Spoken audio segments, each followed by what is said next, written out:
mempersembahkan renungan Santapan Rohani, terjemahan dari renungan Our Daily Bread.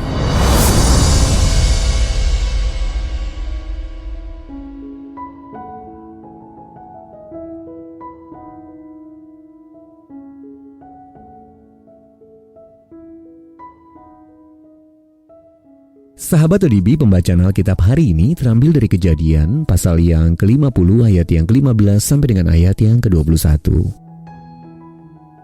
Kejadian pasal yang ke-50 ayat yang ke-15 sampai dengan ayat yang ke-21. Yusuf menghiburkan hati saudara-saudaranya. Ketika saudara-saudara Yusuf melihat bahwa ayah mereka telah mati, berkatalah mereka, "Boleh jadi Yusuf akan mendendam kita dan membalaskan sepenuhnya kepada kita segala kejahatan yang telah kita lakukan kepadanya." Sebab itu mereka menyuruh menyampaikan pesan ini kepada Yusuf.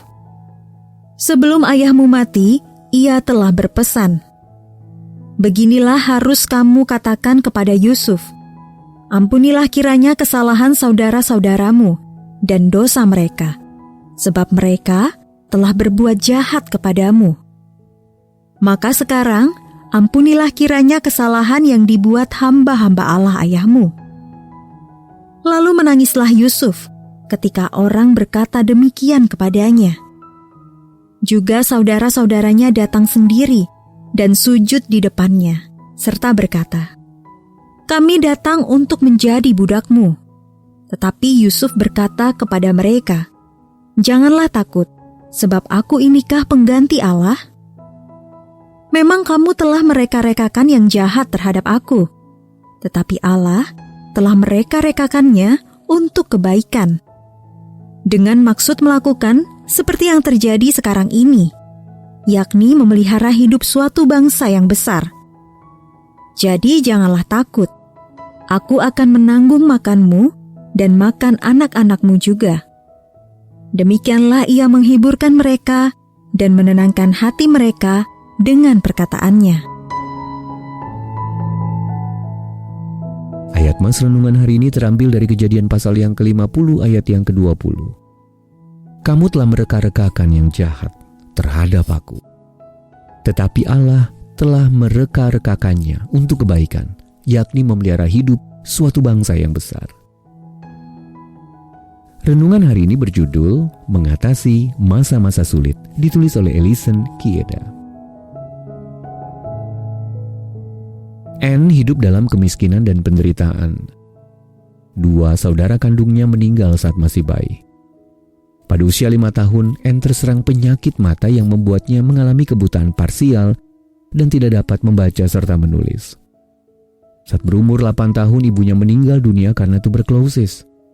Lalu tidak lama kemudian, ayahnya yang kejam meninggalkan ketiga anaknya. Si bungsu dikirim untuk tinggal bersama kerabat, sementara Anne dan saudaranya Jimmy tinggal di sebuah rumah penampungan yang bobrok dan penuh sesak. Beberapa bulan kemudian, Jimmy meninggal. Kondisi Anne mulai membaik pada usia 14 tahun. Ia berkesempatan belajar di sekolah bagi tunanetra dan menjalani operasi untuk memperbaiki penglihatannya. Ia juga belajar membaca dan menulis. Meski sempat sulit untuk menyesuaikan diri, Anne berprestasi secara akademis dan menjadi lulusan terbaik. Kini kita mengenalnya sebagai Anne Sullivan, guru dan sahabat Helen Keller. Lewat upaya kesabaran dan kasihnya, Anne mengajar Helen yang buta dan tuli untuk berbicara, membaca huruf Braille, dan lulus kuliah. Yusuf juga harus melewati masa-masa yang sangat sulit.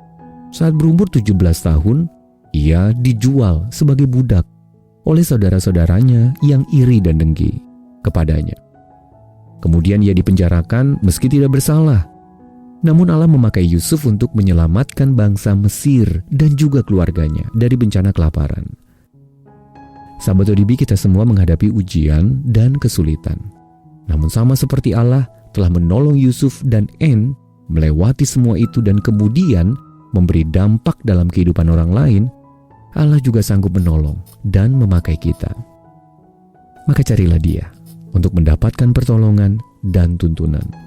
Dia senantiasa melihat dan mendengar kita. Sahabat ODB, bagaimana cara Allah menolong Anda melewati pencobaan di masa lalu? Lalu bagaimana pengalaman Anda menolong orang lain yang sedang bergumul? Mari kita berdoa. Ya Allah, terima kasih Engkau telah menolongku melewati berbagai pencobaan. Mampukanlah aku ya Tuhan untuk dapat menjadi penolong bagi sesamaku. Dalam nama Tuhan Yesus kami berdoa. Amin.